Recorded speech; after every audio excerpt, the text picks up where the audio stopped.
बिस्मिल्लाहिर्रहमानिर्रहीम। Dear students, आज हम टेंसेस का सिलसिला शुरू करते हैं और जैसे आपको पता है कि tenses are part and parcel of English language, हमारी इंग्लिश लैंग्वेज के लिए बहुत ज़रूरी हैं और हमारे एग्ज़ामिनेशन सिस्टम में स्टूडेंट के लिए टेंसेस इंग्लिश के पेपर के लिए तो बहुत ज़्यादा ज़रूरी हैं।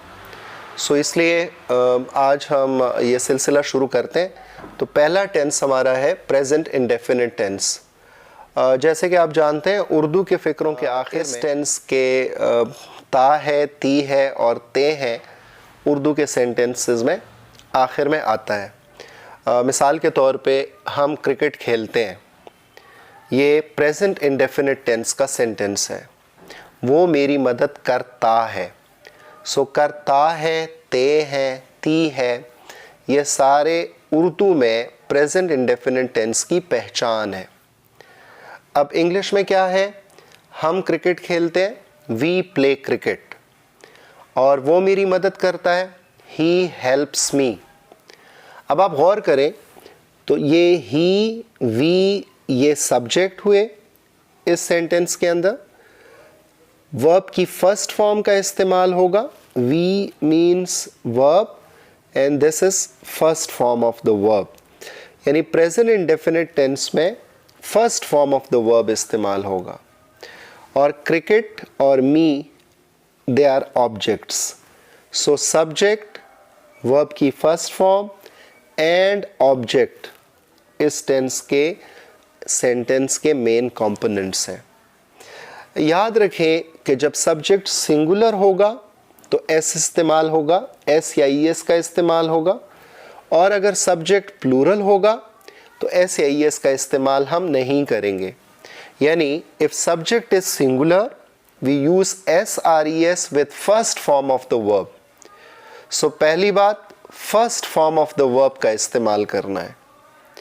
और दूसरी बात, अगर सब्जेक्ट प्लूरल है तो सब वर्ब की फर्स्ट फॉर्म के साथ एस आर ई एस का इस्तेमाल नहीं होगा, और अगर सब्जेक्ट सिंगुलर है तो वर्ब की फर्स्ट फॉर्म के साथ एस आर ई एस का इस्तेमाल होगा।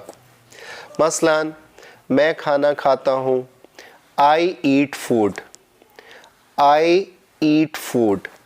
अब एक चीज़ और जहन में रखनी है कि अगर सब्जेक्ट प्लूरल है तो वर्ब की फर्स्ट फॉर्म के साथ एस आर ई एस का इस्तेमाल नहीं होगा, लेकिन एक एक्सेप्शन है और वो है आई।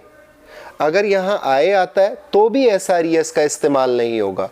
आई गोज़ गलत है, आई प्लेज गलत है, आई ईट्स गलत है, आई ईट, हालांकि आई सिंगुलर है उसके बावजूद आई के साथ वर्ब की फर्स्ट फॉर्म के साथ एस आर ई एस का इस्तेमाल नहीं होगा। नेगेटिव सेंटेंसेस में we do not play cricket, यानी जहां एस आर ई एस का इस्तेमाल नहीं है वहां नेगेटिव में डू नॉट का इस्तेमाल होगा, और जहां एस आर ई एस का इस्तेमाल है वहां डज नॉट का इस्तेमाल होगा। आपने ये जहन में रखना है कि डज जहां आएगा वहां वर्ब की फर्स्ट फॉर्म के साथ एस आर ई एस का इस्तेमाल नहीं होगा। For example, we play cricket, we do not play cricket, do we play cricket, क्योंकि एस आर ई एस इस्तेमाल नहीं हुआ यहाँ पे, सो वो डू नॉट का इस्तेमाल होगा।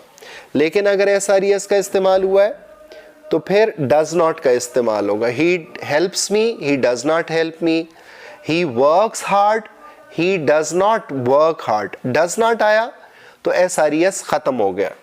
इसी तरह इंट्रोगेटिव सेंटेंसेस में भी जहाँ एस नहीं है वहाँ डू, जहाँ एस है वहाँ डज, लेकिन डज जब आएगा तो फिर एस का इस्तेमाल नहीं होगा। For example, do we play cricket, यानी we play cricket, we do not play cricket, do we play cricket. He helps me, he does not help me, does he help me. So दो चीज़ें मज़ीद कि I हमेशा singular है लेकिन S or E S का verb की first form के साथ इस्तेमाल नहीं होगा आए के साथ। दूसरा, एक और चीज़ जहन में रखनी है, that is you. English language में you is always taken as plural, you हमेशा एज प्लूरल लिया जाता है।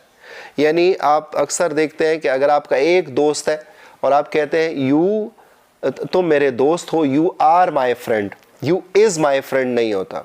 सो इसलिए प्रेजेंट इंडेफिनिट टेंस में भी you is always taken as plural, चाहे वो सिंगुलर ही क्यों ना हो।